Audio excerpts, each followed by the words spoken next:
An area of concern when we're rigging this motor is the battery cables. Now, on a lot of center consoles, the batteries are going to be mounted up in the console, but the motor may only come with a 10 or 12-foot length of battery cables.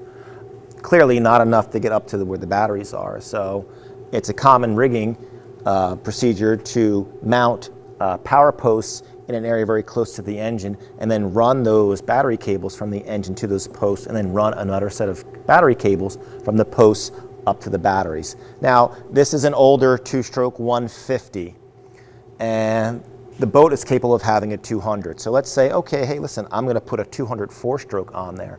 So two factors here. Four-strokes have higher compression.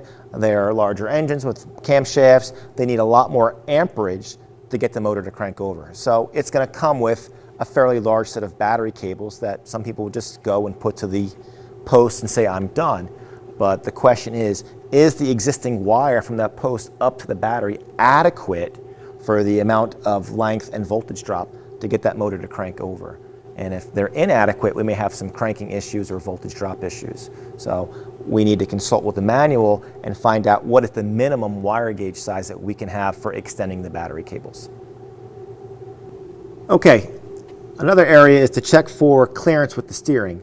A lot of people, when they're repowering a boat, buy a transom toughener, or they fabricate a aluminum plate to go on the transom to help, spread the load of maybe the heavier engine going on an older boat. They're worried about the transom possibly being a little weak. Typically not a problem with this type of steering system, this mechanical cable type steering. The motor can tilt up without hitting or having any issues. But when we have hydraulic systems, we have that cylinder laying out here. You've got to remember that as we tilt up the motor, what's going to happen is this cylinder is going to move forward too. And what happens a lot of times is that the cylinder comes down and actually hits that plate. And since the cylinder can't move anymore and the motor's being tilted up hydraulic, a lot of times it starts tweaking the brackets, especially the tiller arm that's underneath. And in extreme cases, the tiller arm can be bent.